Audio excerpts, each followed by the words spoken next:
Bonjour à tous et à toutes, bienvenue pour ce nouveau numéro de Blandy raconte-nous une histoire. J'espère que vous avez passé de joyeuses fêtes de fin d'année. Au nom de toute l'équipe du château, je voulais vous souhaiter une très bonne et heureuse année 2021. On se retrouve donc aujourd'hui pour continuer notre découverte des fabliaux avec le siège prêté et rendu. Une histoire qui est aujourd'hui plus connue sous le nom du Dit du Buffet, puisqu'elle fut réécrite au XVIIe siècle par Étienne Barbazan, qui en modifia un peu le contenu. Ce que je vous propose, moi, de découvrir aujourd'hui est l'histoire originale. Je vous souhaite une bonne écoute et on se retrouve bientôt pour un nouveau numéro. Bon week-end.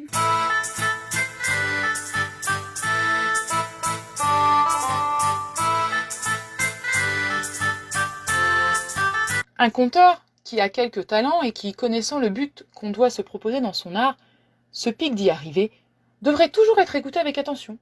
Pourquoi cela? C'est qu'il enseigne à bien faire et que les bons exemples qu'il vous récite peuvent vous instruire. Mais qu'arrive-t-il souvent? À peine ouvre-t-il la bouche que certains gens vous disent « Il va mentir ». Messieurs, sachez qu'il n'y a que l'homme courtois et gentil qui cherche à devenir meilleur. Au vilain et à l'envieux, à rien ne profite. Certains comtes, nommé Henri, avait pour sénéchal un homme dur, avare et brutal. Il fut crevé de dépit, je crois, s'il eût vu son seigneur faire du bien à quelqu'un.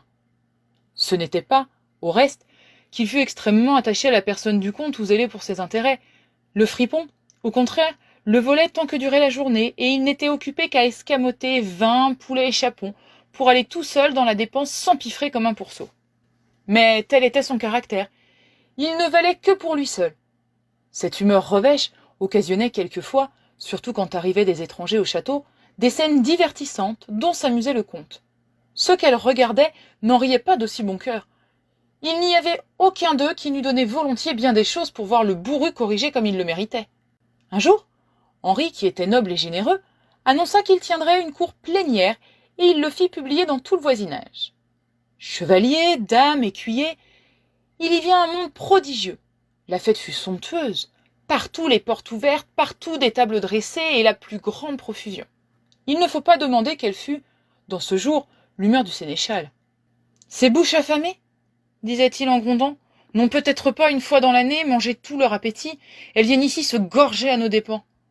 Courage, messieurs, prenez, demandez, n'ayez pas honte, on voit bien que vous n'êtes pas chez vous. » Dans ce moment, entra un bouvier, crasseux et mal peigné, nommé Raoul, qui revenait de la charrue. « Que vient faire ici ce gredin » demanda l'ordonnateur en colère. « Eh, parbleu » répondit le vilain, « j'y viens manger puisqu'on y régale. » Et en même temps, il pria le sénéchal de lui faire donner une place, car il n'y en avait pas une seule de vide, tout était pris.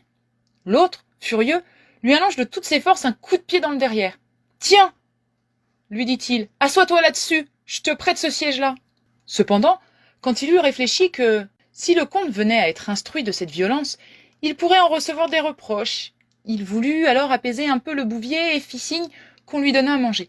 Raoul, affectant de rire, mais dans son âme résolue de se venger, s'il le pouvait, se retira dans un coin où il s'arrangea comme il put, et après avoir bien bu, bien mangé, il passa dans la salle.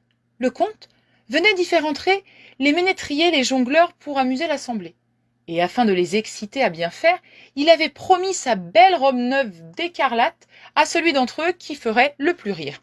Tous, aussitôt, se piquant à l'envie de se surpasser, on vit les uns compter des fabliaux ou chanter, les autres faire des tours de passe-passe, celui-ci contrefaire l'ivrogne, celui-là le niais, d'autres représenter des querelles de femmes, chacun, enfin, s'ingénier à qui imaginerait quelque chose de plus plaisant.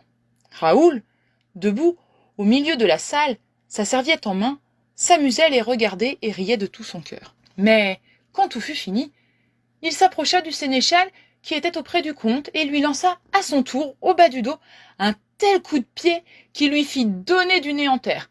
Il ajouta « Sire, voilà votre serviette, et puis votre siège que je vous rends. Rien n'est tel que les honnêtes gens, voyez-vous. Avec eux, rien n'est perdu. » Cependant, la chute du sénéchal avait fait jeter un cri à l'assemblée. Les domestiques étaient accourus, et déjà ils s'apprêtaient à emmener le vilain pour châtier son manque de respect, quand le comte, le faisant approcher, lui demanda pourquoi il avait frappé son officier. « Monseigneur, » répondit Raoul, « on m'a dit que je pouvais faire aujourd'hui bonne chère au château, et j'y suis venu, puisque c'est un effet de votre bonté. Mais les autres avaient été plus alertes que moi. J'ai donc prié monsieur votre sénéchal qu'il me procura une petite place. Et lui, qui est fort poli, m'a tout de suite présent d'un coup de pied en me disant qu'il me prêtait ce siège-là. À présent que j'ai mangé et que je n'ai plus besoin de son siège, je suis venu le lui rendre, et je vous prends à témoin, monseigneur, que je n'ai plus rien à lui, car, quoique pauvre homme, j'ai de la conscience. Si pourtant il en voulait encore un pour le louange du sien, il n'a qu'à le dire, me voici tout prêt. À ces mots, le comte et tous les spectateurs éclatèrent de rire. Le sénéchal, pendant ce temps, se frottait le derrière et son air décontenancé ajoutait encore au comique de la scène. Enfin, on rit si fort et si longtemps que le comte adjugea sa robe à Raoul et que les jongleurs eux-mêmes convinrent qu'il l'avait mérité. En s'en allant, le vilain faisait cette réflexion. On dit communément que, pour faire quelque chose dans ce bas monde, il faut sortir de chez soi. Le proverbe a parbleu raison, car si je n'étais pas venu ici, je n'aurais pas cette bonne robe qui me vaudrait bien de l'argent.